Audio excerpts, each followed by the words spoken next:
"Move your hands, Davin. That ridge is going to collapse." The shout came through the comms like a slap. His brother Karen's voice, strained and fading in static as the canyon's walls trembled. Davin's boots skidded against the slate. A tremor rippled through the rock beneath his feet. Dust and shards cascaded in a low thunder that drowned his breath. He leapt, slammed into the adjacent ridge, and rolled hard enough to tear open his jacket sleeve. Pebbles rained over his shoulder. The transmission cut, and silence fell over the valley like a verdict. Davin rose slowly, every joint aching from the fall. The canyon around him was a scar in the planet's crust, a wound that refused to heal. Oryx 4 never stopped moving, its tectonic plates grinding like old bones under pressure. The air was dry enough to sting the throat, and each breath carried the mineral taste of a world still reshaping itself. The rust-red sky hung low, heavy with static clouds that blinked with thin, silent lightning. From his position on the ridge, the mining outpost was just a cluster of dull lights miles away. His home, his prison, his inheritance. He pressed his palm against the portable scanner strapped to his wrist. The cracked heads-up display flickered in blue glyphs, overlaying terrain markers and radiation warnings. A red pulse blinked faintly at the edge of the map. Impact coordinates. The system tagged it as an unidentified descent object. Davin frowned. There hadn't been any authorized landings in months, maybe years. The last contact ship left nothing behind but rumors of evacuation lists that never included settlers like them.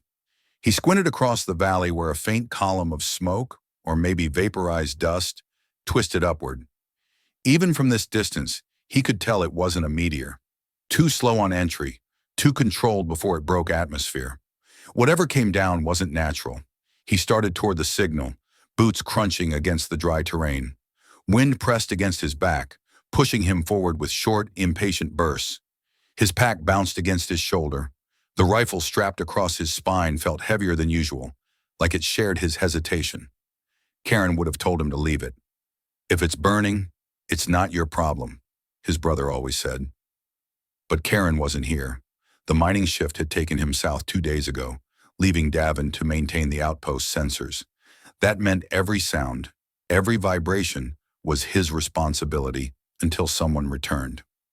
Half an hour into the climb, Davin paused beside a jagged slope of obsidian rock. The ground here was uneven, fractured into shards sharp enough to slice boots open.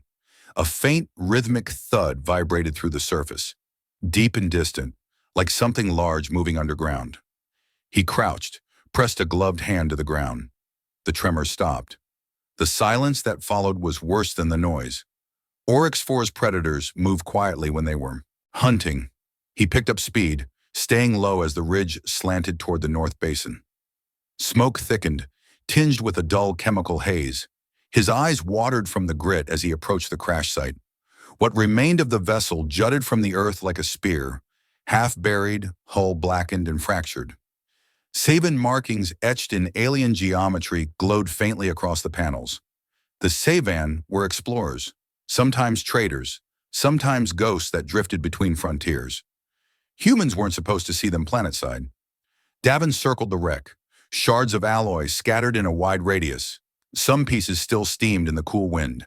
He crouched near a torn section of hull where a seat restraint hung loose. There was blood on the fabric, thick, dark blue already drying at the edges. Something had crawled from here. The trail led away from the wreckage into the forest line that marked the edge of the valley. He followed slowly, every footstep measured. The trees on Oryx 4 were relics of failed terraforming, crooked trunks, bark that flaked like rust, leaves that hissed faintly when touched. The deeper he went, the darker it grew. He caught flashes of movement between trunks. Nothing distinct, just the low shimmer of something alive. His pulse matched the tempo of his steps. Somewhere in the distance, a branch snapped, followed by a growl too deep to be human. Davin froze. The sound came again. Closer this time, wet and heavy. He backed up a step, scanning the tree line. A shadow shifted near the base of a fallen log. Then he saw it, the Baraxian wretch. Even half hidden, its outline was unmistakable. 6 limbs jointed like blades, skin that glistened with a dark sheen, immune to fire and radiation alike. It sniffed the air, the movement oddly deliberate, as though testing the world for something worth killing. He didn't breathe. Not yet. The beast tilted its head, nostrils flaring toward the blood trail. Then it began to move. Davin felt his ribs tighten. He dropped to a crouch, letting the forest's shadow swallow him. The creature advanced, each step silent despite its size. When it reached the next clearing, it paused, snout turning toward the same direction he'd been headed. The Savan survivor. Davin's thoughts sharpened. The alien was unarmed, injured, and the wretch had already locked onto its scent. Logic said to turn around and retreat to higher ground. Let nature do what it always did. But logic didn't silence the memory of a scream. The one from years ago, when his father had died to the same kind of monster trying to protect a lost research crew. Davin's hand trembled once, then steadied. He adjusted the rifle strap, checked the charge indicator, and whispered, "Not again." He moved parallel to the creature, keeping low behind trees. Each breath stung his throat. The wretch reached a cluster of broken reeds where the blood trail thickened. There, half buried in brush, lay the Savan figure, a young one, from the size and build, armor fractured across the chest. He saw movement, barely a twitch of fingers. Still alive. The creature lowered itself, preparing to strike. Davin unclipped the flare from his belt, pulled the cap with his teeth, and hurled it across the clearing. The flare exploded in a burst of white heat, scattering sparks that hissed across the dry leaves. The Baraxian jerked its head toward the light, roared, and charged at the distraction. Davin sprinted in from the flank, grabbed the alien's arm, and dragged the limp body out of the thicket, his boots sinking into the soft ground as he fought gravity and panic both. The air was full of ash and noise. The flare burned out faster than expected. The wretch turned back, its sensory frills quivering in agitation. Davin's lungs burned. He hauled the Savan behind a thick root cluster, pressing his back against the bark. The creature's silhouette passed overhead, a black mass framed by the flicker of residual sparks. Its claws scraped the trunk, sending vibrations through the wood. The smell of scorched soil and iron filled his nose. When the sound faded, Davin exhaled shakily and glanced at the alien. Its skin shimmered faintly, silver-blue veins pulsing under translucent armor plates. A deep gash crossed its side, edges cauterized by the crash. He touched the alien's wrist, felt a faint rhythm beneath. Still alive. He couldn't understand why that mattered, but it did. He whispered under his breath, "You picked the wrong planet to fall on." He looked toward the darkening horizon. The ridge he'd come from was now veiled in smoke, and somewhere beneath that smoke was home, a small outpost surrounded by things that ate anything soft or slow. The wretch was still out there, circling, waiting for the scent to return. He had until nightfall to move the body and vanish before it did.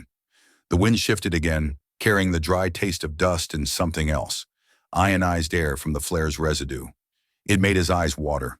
He tightened the strap on his rifle, hooked his arm under the alien's shoulders, and started toward the old grain bunker down the ridge. Each step left a trail of his own blood on the stones, where his torn arm rubbed against rough fabric. As the sun dipped behind the shattered cliffs, shadows stretched long and uneven across the ground. The wretch howled once, a deep vibration that made the air hum in his chest. Davin didn't look back. He only muttered to the unconscious alien, "If you wake up, don't scream. It'll hear you before I can stop it." And then he kept moving. One boy, one dying stranger, and a world that had never forgiven mercy. "You're heavier than you look," Davin muttered through clenched teeth, knees sinking into the gravel slope as he dragged the unconscious Siobhan along the overgrown path. Thorns tore at his sleeves, and the coarse bark of the fallen trees scraped across his back whenever he misstepped. Sweat stung his eyes, mingling with dust and dried blood. The wind shifted again, this time carrying with it a low rustling deeper in the ravine, too steady to be wind-driven. He didn't look back. Every muscle in his body screamed for rest, but rest was earned, not handed. And out here, nothing was free, especially not time. The grain bunker appeared ahead, half buried beneath the twisted wreck of an old logistics crawler, its plating faded and torn from years of storms and quakes. The side panel still bore the half-burned stencil of the long-defunct terraforming authority. Davin yanked the bent hatch open with a grunt and pulled the Sevan in by the shoulders. Inside, the air was dry, stale, tinged with the powdered decay of old food stores and rusted metal. Better than open ground, better than scent trails. He kicked debris aside, rolled the Sevan onto a flattened tarp, and checked the wound again. The gash across the torso had clotted slightly, though not from anything he'd done. It looked like some kind of internal auto-sealant had activated. Alien tech. Useful. Maybe. But the breathing was shallow. Too shallow. He hesitated, then reached into the Sevan's utility harness and retrieved a black compression canister. Familiar enough shape. He snapped it open. The foam hissed violently as it made contact with air, and he watched as it spread into the wound, hardening almost instantly. The Sevan flinched, eyelids twitching beneath their closed lids. "You're not dying here. I didn't haul your scaly hide across a killing field for you to choke on your own breath in a basement," Davin said flatly. He wiped the sweat from his forehead and sat back, trying to slow the burning in his lungs. The wind outside had quieted, but silence on Oryx 4 meant only one thing. Something larger was moving. He set his rifle down gently and began unpacking the emergency kit he'd stored here a season ago. Dried packs, old wraps, half-melted medical supplies. His fingers found the magnesium flare buried in a crushed ammo tin, still intact. That gave him one more trick. One. He took a moment, just one, to lean his head against the wall. Dust tickled his nose and the smell of scorched polymer coated the back of his throat. His mind flashed back to the crash. Too slow for a meteor, no beacon codes, no flare transmissions. Sevan's ships didn't fall. They maneuvered. The question hung there, unsaid but heavy. Why had this one fallen? Footsteps would have echoed in the bunker if the beast walked like a man. It didn't. The Baraxian wretch moved more like a ripple in wet stone, smooth, deliberate, impossible to track with sound. Davin didn't need to hear it. He felt it. A pressure in the air, a change in the way the bunker's walls vibrated. It was already hunting again. He reached for the flare and strapped it to a fragmentation pin. If the creature approached the access hatch, it would trip the proximity catch and trigger the light burst. Maybe disoriented enough for a second escape. Maybe. He secured the setup near the entry and returned to the Sevan's side. "You're not waking up yet, are you?" he muttered. "Figures." Then the eyes opened. Not all at once. One at first, dark and unfocused, then the second. They locked onto his face, not with fear, not even confusion, but a kind of blank calculation, the way predators look at puzzles. "You understand me?" Davin asked, voice low. The Sevan blinked once, slowly. Then a guttural click escaped his throat. The words came, halting, graveled, but they came. "Where? My squad?" Davin's expression didn't shift. "Dead," he replied. "All of them. You're the only one who made it out of the wreck." The Sevan's mandible twitched, the kind of movement Davin had only seen on vids. Shock, or rage, maybe both. It tried to sit up, but the moment its torso lifted, it crumpled with a stifled gasp, and its hand shot to the sealed wound. "You're not going anywhere," Davin said, planting a hand on its shoulder. "And you're welcome, by the way." The Sevan's eyes narrowed. "Human. Protocol says, leave foreign personnel untouched during—" "I don't give a damn about protocol," Davin snapped. "There's a beast out there that chewed through my father 6 years ago and was sniffing your blood trail before I got to you. It doesn't care about flags or interstellar codes. It eats whatever breathes." The silence after that was dense, not empty.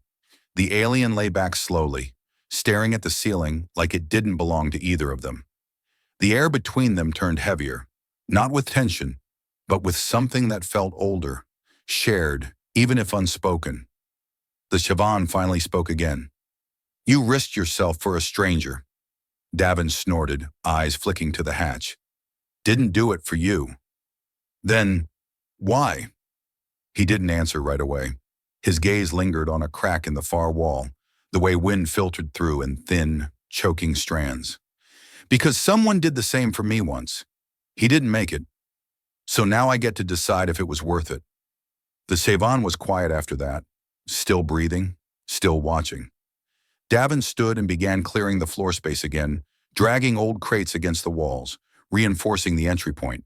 He left one narrow exit path, the same one he'd planned seasons ago when he first converted the bunker. One chance to run. If the wretch found them, it would be a sprint, not a stand. He glanced back toward the alien. "Get some sleep," he said. "If your people don't come for you, I'll try to keep us alive till the weather turns." A flash of something unreadable passed through the Savon's expression. "I am Selen," it said. Davin nodded once. Davin Voss. He didn't ask for the name, didn't need it, but something about hearing it made the air in the room shift again. He returned to his corner and sat with the rifle across his knees, eyes open, pulse low, muscles wired for the next sound, the next tremor in the dirt. Because survival wasn't about weapons or rules, it was about decisions, and Davin had already made his. "Stay inside. If I die out there, wait until morning before you move." Davin didn't wait for Selen's reply. He cinched the strap of his pack tighter, locked the slide on his rifle, and stepped into the open where the world was no longer waiting. It was watching. The forest behind the bunker pulsed with muffled breath. Wind threaded through shattered trunks, dragging errant flakes of ash across the ground like drifting bone fragments. The soil beneath his boots was dry, cracked, and dimpled with claw marks too wide to belong to anything that belonged here. The Baraxian wretch had returned. He could feel its presence like an itch under the skin, the way birds fall silent before a storm. He moved with precision, not haste, keeping to the shadows while circling wide around the bunker's perimeter. One flare left, one chance to blind it. His injuries had stiffened, the deep muscle tear in his thigh binding up whenever he twisted too sharply. Pain, however, had a rhythm. Once learned, it could be ignored. For a while, the sun had dipped behind the ridge, drowning the forest in twilight. Shadows stretched long and jagged. The beast moved somewhere beyond sight, but the silence was too complete, too deliberate. It was baiting him. It remembered his scent now. That changed everything. Davin spotted a shallow depression near the dry well, the one he'd avoided since childhood after his father's disappearance. It was little more than a sunken pit reinforced by old support beams from when the settlers had tried to reroute the floodline. Perfect for a trap, dangerous for anyone stupid enough to use it, which made it ideal. He knelt beside the edge and began layering the bait. A rag soaked in blood from his earlier wound, wrapped around a fragment of Savon armor he'd collected near the crash site. He suspended it over the center beam using a broken wire spool and then set the flare just beneath the drop, connected to a vibration trigger scavenged from a failed mine sensor. His hands moved faster now, even as the hair on his arms prickled with tension. The sound of brush shifting behind him froze every breath in his lungs. The Baraxian wretch stepped out from behind a crumbled tree, limbs unfolding with grotesque grace. Its body shimmered with dark chitin, mottled with the scars of old battles and fresh blood. It didn't roar. It didn't snarl. It stared. Davin raised the rifle and stepped backward into the clearing, drawing the thing closer with the slow rhythm of his retreat. He couldn't outrun it. That wasn't the plan. He needed it inside the trap. 10 paces. 5. The creature tilted its head. Then it charged. He turned, ran 2 steps, and leapt into the pit, landing hard on the support beam. The beast dove. After him, massive claws slicing the air where he'd stood a heartbeat before. As its weight hit the vibration trigger, the flare ignited in a violent burst of white heat and light. The wretch screeched, a sound like metal shearing through bone, as its inner eye cluster flared and ruptured under the magnesium pulse. Davin didn't wait. He launched forward, drove the serrated end of his broken rifle stock into the creature's underbelly. It thrashed, limbs raking the air, striking walls, gouging stone.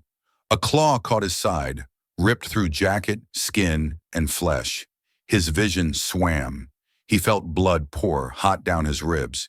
He fell, rolled beneath the bulk of the flailing body, and shoved the remaining flashbang deep into a crevice between its exposed shoulder plates. He clicked the timer with a thumb and kicked off with both legs. The world lit up behind him. The detonation wasn't loud. It was sudden. A flash, a crunch of collapsing plates, a spurt of black ichor that coated his neck. Then silence again. Davin lay there panting. Every muscle spasmed. His left arm didn't respond when he tried to move it. Fractured, he could feel the wrong angles. Something shifted behind his eye. Maybe concussion, maybe blood loss. The Baraxian wretch lay still. He pulled himself free inch by inch. His vision narrowed, but not to darkness, to shapes. His thoughts folded around images. The ridge where his father vanished. The empty mine shaft. Karen's hands gripping his shoulders the day they buried the old tools. This place had always taken, and now he had taken something back.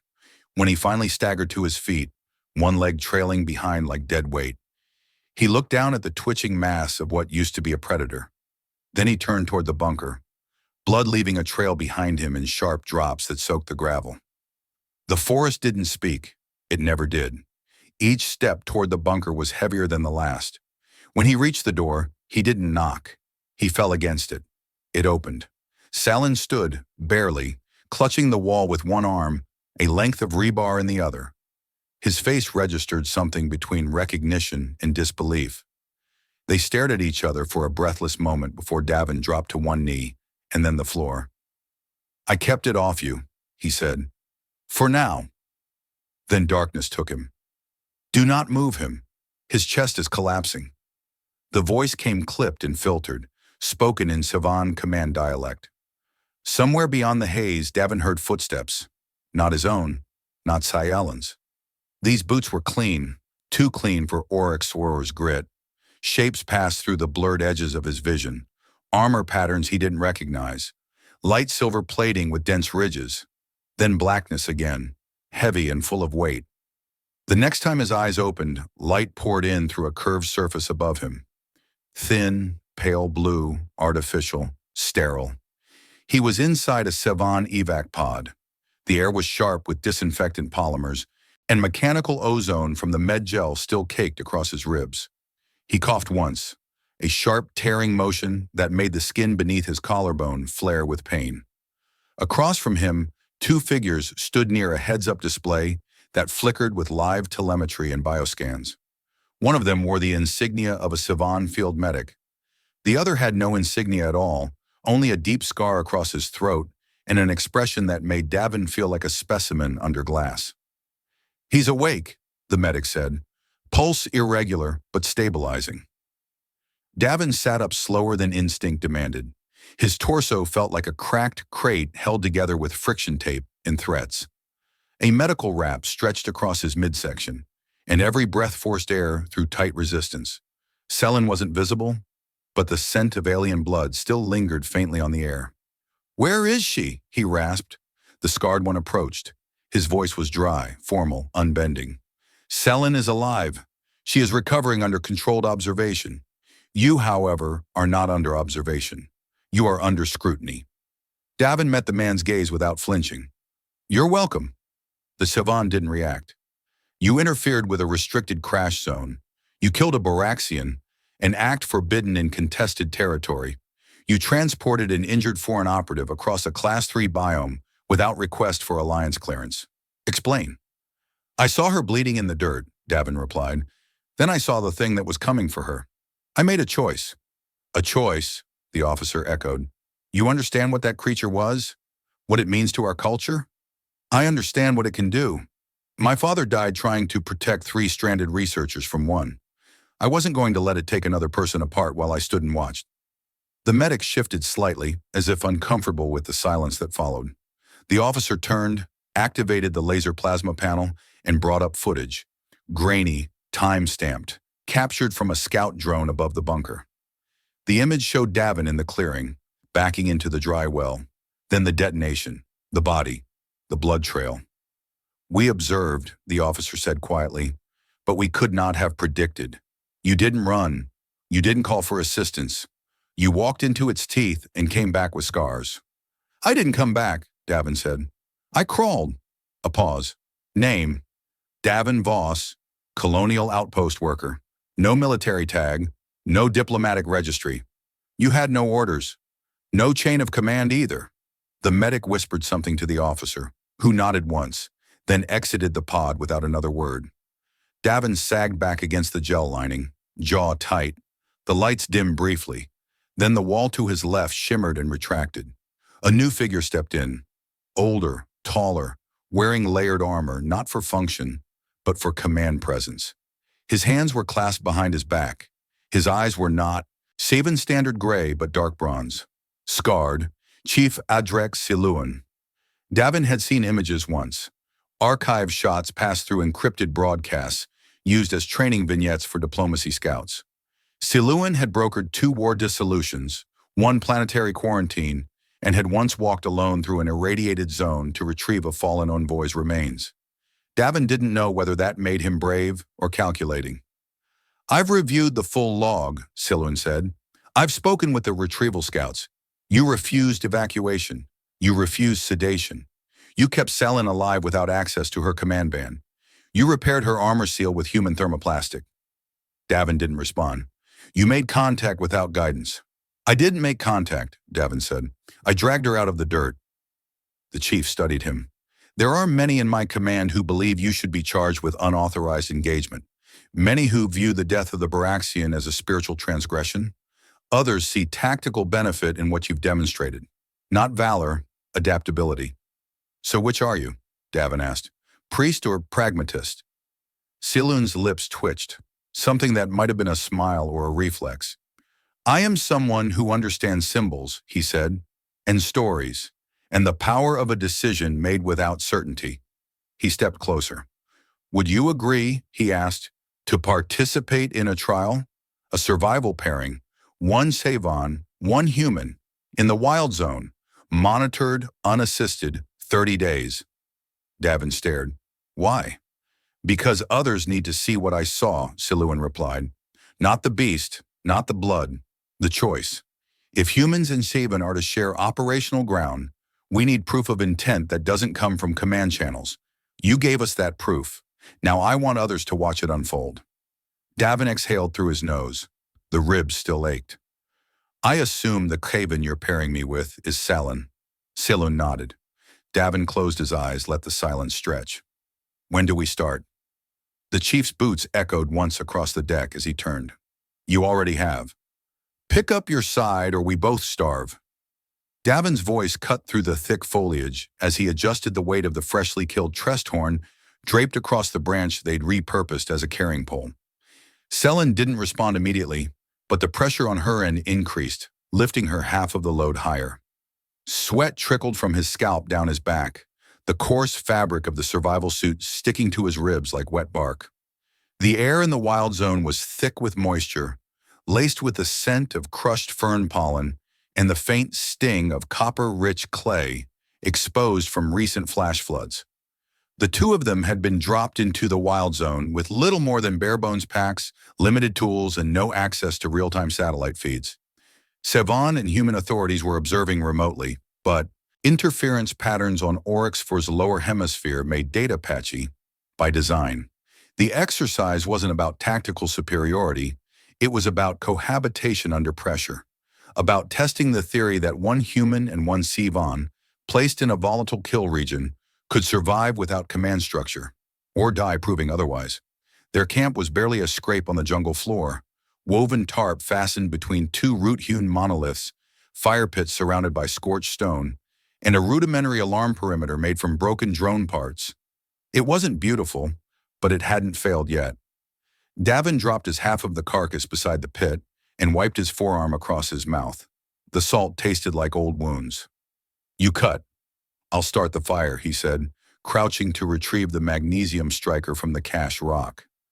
Selin kneeled without a word, unsheathing her blade. The sound it made was short and clean, like someone snapping a twig under tension. Her hands moved quickly, removing tendons, slicing through joint clusters with practiced efficiency. They hadn't needed words for meat. Pain and necessity did all the talking. The fire took longer than expected. The winds had shifted south overnight, carrying moisture from the salt flats that made tinder unreliable. Davin finally sparked flame after 3 attempts and shielded it with a curved basin stone. The heat rose in steady pulses, pushing back the wet chill of the underbrush. Salin passed him a strip of flank, already pierced and curled around a sharpened stalk. He studied her as they sat beside the fire. The bruises from the crash were fading, but the strain around her jaw hadn't softened. She watched everything: his hands, the fire, the trees beyond the clearing. The alien physiology made it harder to read her, but exhaustion was a universal language. "You've been quiet since yesterday," he said, rotating the skewer. "I do not waste breath unless I expect it to serve," she replied. Her voice had that clipped rhythm again, military but not cold, guarded. He leaned back, the cracked tree behind him pressing into the curve of his shoulder blade. "You think I'm unpredictable. I think you are reactive. That is not the same. I think we both reacted pretty damn well to being dropped into a death trap with no comms and no clue." She tilted her head, eyes narrowing slightly. "I have a clue. I studied this region for 6 months before our ship was sent here. You have instinct. I have patterns. Then how come your team got wiped?" The words landed harder than he intended. She froze, not visibly but in that subtle shift.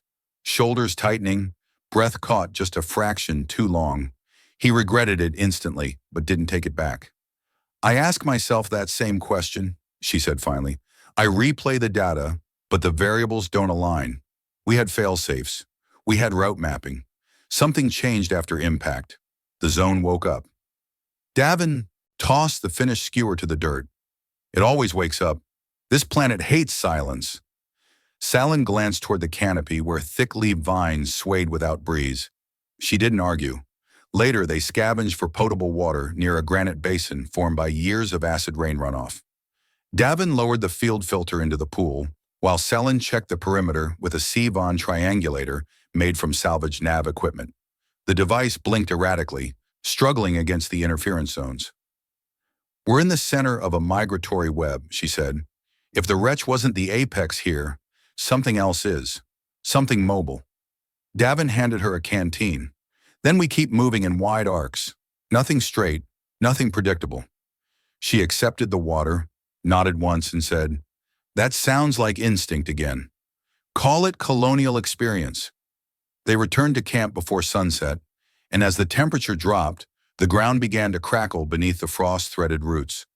Oryxvia's night didn't ease in. It dropped like a curtain. Within minutes, the air had chilled enough to see their breath, and every sound became sharper, more brittle. Salen sat sharpening her blade on a coiled chunk of stone, and Davin adjusted the fire with the tip of a cooking prong. "Do you believe the chief sent us out here for survival or spectacle?" she asked suddenly. Davin didn't look up. "Probably both, but if we survive, they'll get their spectacle anyway." She considered that. "My people will study this pairing as a data point. Yours will mythologize it. Which will be more dangerous in the long term?" "The myth. Always the myth," he replied, "because it sticks even when the facts don't." The fire crackled between them. It was the first time they'd spoken without giving orders, without bartering for resources or terrain. For a moment it felt less like survival and more like cohabitation. Temporary, maybe, but real. He looked up. "You ever think the trial was never for them?" She paused, sharpening, her expression unreadable. "Maybe the point was to see what we do with each other when no one's watching." "They're always watching," she said. "But I see your meaning." Davin nodded. "You think we'll make it 30 days? She sliced a root clean in two and said, "I've seen your cooking. If anything kills me, it'll be the seasoning." For the first time since the crash, he laughed, a rough, painful sound that made his ribs ache. That night, neither of them slept fully. One kept watch while the other rested, and they switched without speaking. They didn't need to. On day 12, the first storm rolled in, cold, bright, and unnaturally quiet, and everything changed again. "Wake up! Something's not right." Davin's whisper jolted Sayellen upright. She was already reaching for her blade before her senses caught up with her instincts. The fire had long burned out. What remained was the eerie glow of charged spores drifting through the trees, casting a flickering green haze over their shelter, like algae swaying in a current. The rain had stopped hours ago, but the air remained dense, as if the storm hadn't left, only changed shape. Davin crouched near the perimeter marker, one hand on the trigger line, eyes fixed on something in the dark beyond the fern wall. His breath fogged slightly, not from cold, but tension, the kind that didn't require words. I saw movement, not a wretch. Taller, upright, he said. Didn't make a sound. Walked like it owned the place. Selin joined him, adjusting the gain on her sensor spike. The readout wavered, then blinked out. Interference had returned. A deliberate kind, pulsed, patterned, and reactive. They're watching us, she said, not as a theory, but a conclusion. Define they, Davin asked, because I'm not in the mood for hypotheticals. She didn't answer immediately. Her eyes scanned the treetops. The wretches don't stalk this deep during nesting season. The spores only glow when disrupted by electrical signatures. Something with an active field just passed through here. And your gear's dead, Davin muttered. He stood, brushed soil off his palms, and began packing what little they could carry. No fire, no meat, no tools that couldn't be swung or thrown. Their environment had changed again, and when Oryx force shifted like this, it meant something bigger than the weather was coming. By morning, they were a kilometer north, hidden inside a defunct extractor node embedded in a cliff wall. The old Saban module had been abandoned decades earlier when atmospheric storms had rendered its uplink obsolete. It still bore the burns from an impact skirmish, scorch marks across the entry ramp, and partial collapse of the central tower. Selin accessed the subpanel and rewired the node's internal heads-up display. The screen buzzed to life, dim and uneven, but functional. A map shimmered across the cracked surface, overlaying real-time terrain scan with stored incident data. There, she pointed, Quadrant 7 Delta, heat blooms matching bipeds. Too warm for wildlife, too controlled for scavengers. Davin frowned. Another trial team? No, no one was assigned that sector. He leaned in, scanning the terrain overlay. The bloom trails weren't scattered or erratic. They were calculated. 3 pairs, triangular spacing, all converging toward the sector they just vacated. You think the trial is being manipulated? He asked. Selin gave a short, clipped nod. Either that, or there's a third party monitoring this exercise without authorization. Davin stepped back from the screen, voice low. You ever feel like we're not part of the test? But the bait? She looked at him sharply, then back at the display. Her silence confirmed what they both now understood. The following night, they set up an ambush. Not for animals, not even for machines. For something smarter. Davin rigged a pressure trigger from the weight dampener in Selin's rebreather mask. She coated the tripwire in a biolum filament, taken from a cracked crawler pod so they could see the flash in time.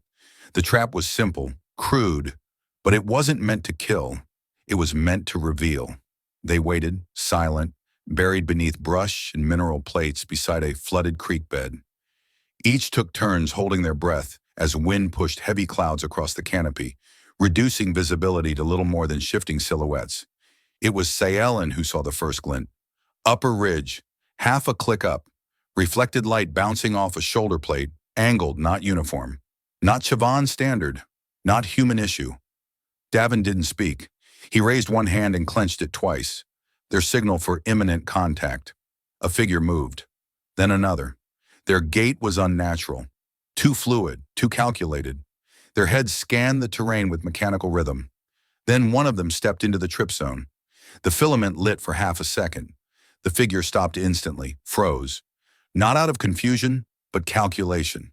Then it turned its head and stared directly into the bush where Davin crouched. Run! Davin yelled. They didn't wait for the response. Both bolted toward the south ravine, angling between the flood markers and the dried vent columns. Behind them, the forest erupted in synthetic hisses. A flash grenade detonated near the tripwire, standard military tech, followed by the unmistakable hiss of a low-caliber suppressor. We're being hunted, Selin said between breaths. This is not simulation protocol. No kidding, Davin spat. What gave it away? The non-reg grenades or the bullet? The terrain flattened ahead. A hollow. Dead trees. No cover. Selin stopped abruptly, pivoted toward a fallen supply drop beacon they had ignored 3 days ago.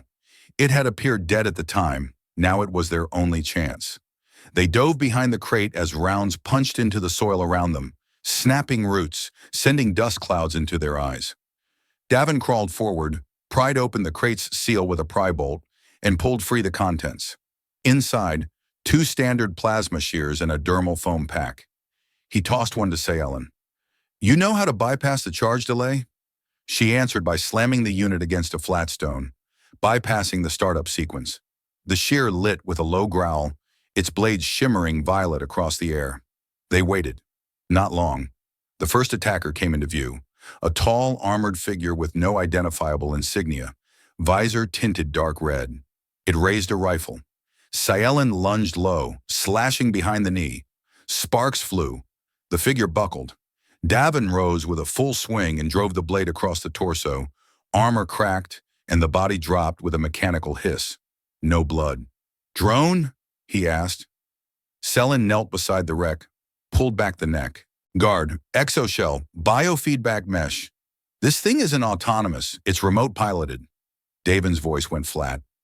Then whoever's watching isn't just watching anymore. They stripped the drone of gear, retrieved its visor cam, and jammed it into the damaged heads-up display from earlier. When the footage played, the final image before contact was clear. Chief Siluan's insignia on a nearby console. But it wasn't live. It was recorded. From a different sector. Before the trial ever began. They knew we'd be here, Davin said. Selin didn't argue. They had been sent in to survive. Now they would have to escape. You're telling me we're still in the trial zone, but the trial's already ended? Davin's voice hit the dirt-walled chamber like a thrown blade, sharp and deliberate. Selin didn't flinch.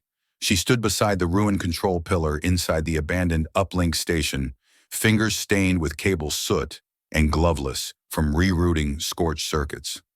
Sparks occasionally flared behind her elbows as she worked. The drone's salvage core lay disassembled on a crate between them, its visual archive replaying again and again. The moment of launch, the marked sectors, the internal timestamp that didn't match the public log. This footage was recorded before our deployment, she confirmed. Your chief never sent the drone to observe. It was sent to stage.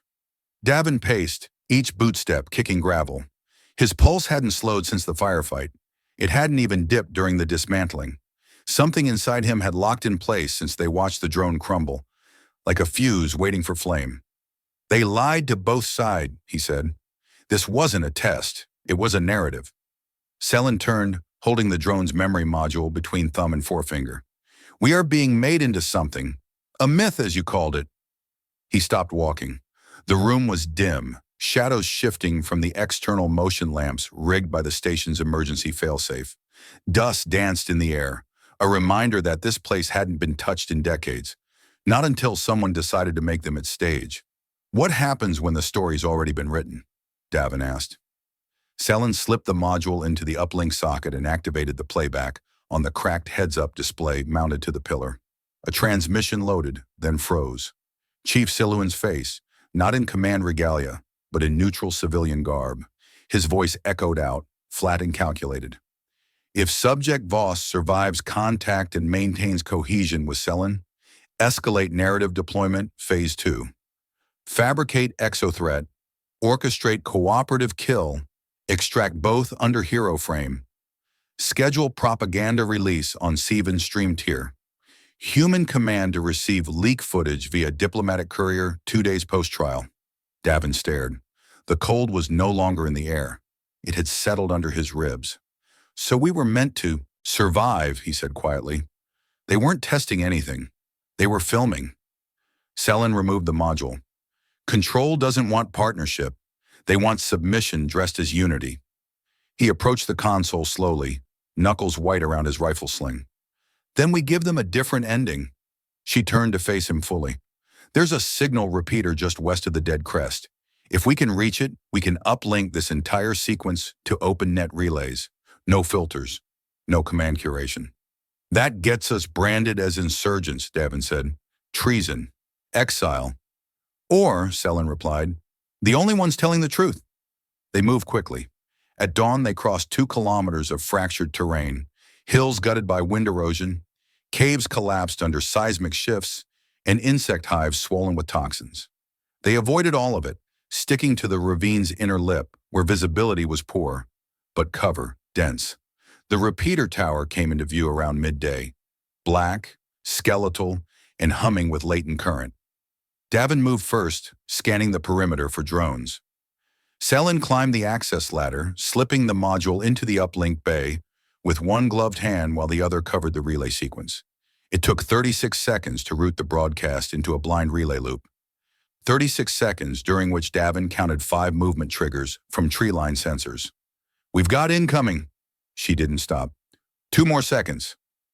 Davin rotated his shoulder, winced as scar tissue pulled across a half-healed burn, and raised his weapon. 3 enemy drones breached the ridge. He fired first.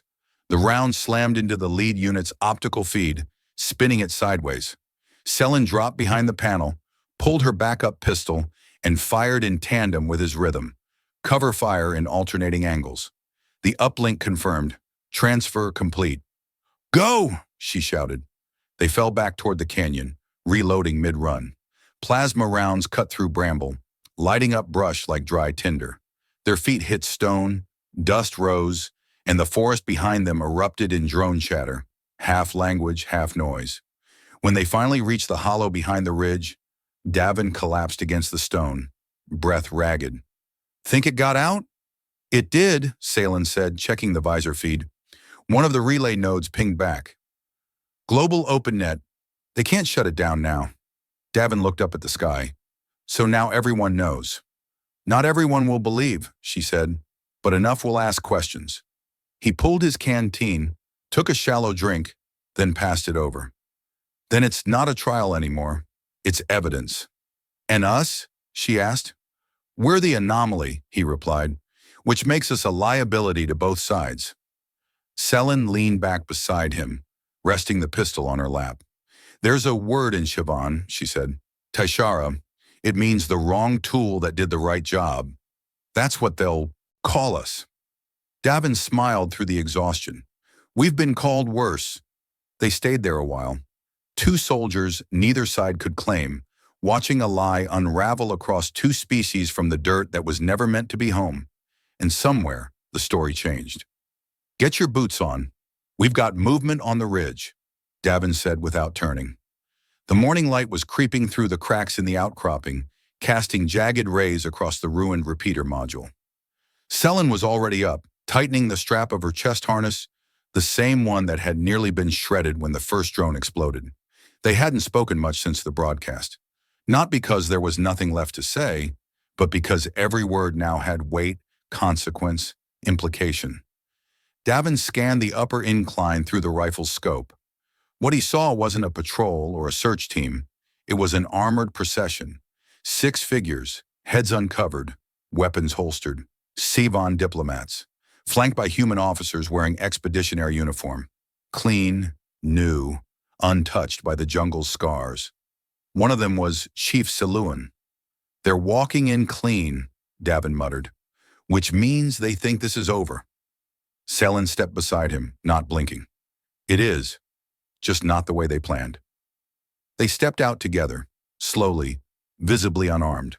The standoff wasn't declared, but it was understood. Neither side drew first because the weapon now sat between them, truth already released, narrative already broken. Davin felt the chill of sweat between his shoulder blades despite the dry heat crawling up from the canyon floor. Siluan raised his hand in greeting. Davin didn't return it. "You sent the drone," Davin said flatly. Siluan did not deny it. "I authorized the scenario. The content was preloaded. I assumed a successful outcome and arranged for an efficient deployment of that story. Nothing more. You engineered a lie." "I engineered cooperation," Siluan said. "We live in a galaxy held together by narrative control. You think myths are born clean? They are constructed, Davin, so they can endure." "Then why are you here in person?" Selin asked, voice sharp. "You don't need us to complete the story. The footage is out. Our part's done." Siluan's gaze didn't waver. "Because you both made it something I could not predict. You didn't just survive. You adapted. You formed your own protocol. You disobeyed. That wasn't in the footage I prepared." Davin stepped forward. "Then maybe it's time for the galaxy to learn that survival isn't something you choreograph with a script. It's something we claw out of the dirt, bleed into the ground, and walk away from with scars, not medals." A younger officer behind Siluan opened a case, Two metals, one Savon, one human, resting on velvet padding. The gesture was meant to be honorable. It landed like an insult. Selin didn't look at it. You want us to return and smile for the feeds. Pretend it all worked. Pretend none of it was scripted. Siluan's expression shifted for the first time. Not shame, not regret, something heavier. I came to offer an alternative, he said. Not a ceremony, not command posts, autonomy, deployment rights, joint field command under interspecies tribunal oversight. You choose the directives. No more shadow play. Davin raised an eyebrow. Why the change of heart? You made my officers question me. That's not something footage can fix. Silence passed between them. Wind rustled the dry foliage. A single drop of sweat rolled down Davin's temple, caught in the cut above his brow. He finally spoke. We accept, under one condition. Siluan waited. The Wild Zone trial gets archived permanently and made mandatory curriculum for both species cadet programs. Unedited. Siluan nodded once. Done. Selin stepped forward. And we want extraction today. Not under armed escort. Not on one of your shuttles. We choose the evac route. We choose who meets us. If we're symbols now, then we walk out on our own terms. Siluan turned. Behind him, the officer holding the medals closed the case without a word. You'll have it by dusk, he said. They watched the group retreat down the ridge. It didn't feel like a victory. It didn't feel like surrender either. It felt like something older, more honest. When they turned back toward the ruined relay station, Selin exhaled slowly. So this is what winning feels like. No, Davin said. This is what surviving without becoming a puppet feels like. They packed in silence. No rush, no urgency. The air felt still, like the storm had passed but left the land holding its breath. Extraction came as promised. A single drop pod, unmarked, unarmed, with manual flight control override handed to them in a sealed key. No escort, no ceremony. Just open sky and 2 seats waiting. As they lifted through the low stratosphere, Davin watched Oryx Fur shrink into a smear of ridges and canyons. Not once did he look away. You think they'll ever let us back? He asked. Selin shook her head. They'll never stop watching, but that's not the same thing as control. The pod broke through atmosphere. Stars flickered beyond the viewport, distant and unwelcome. Davin leaned back. Then we've done what they couldn't. What's that? We made a choice no one saw coming, and it mattered. Far below, Oryx 4 slept under the rising winds. Somewhere in its soil, a dead beast remained buried beside an old bunker. Somewhere in its clouds, a trail of questions lingered that no script could answer. The trial hadn't been passed. It had been rewritten.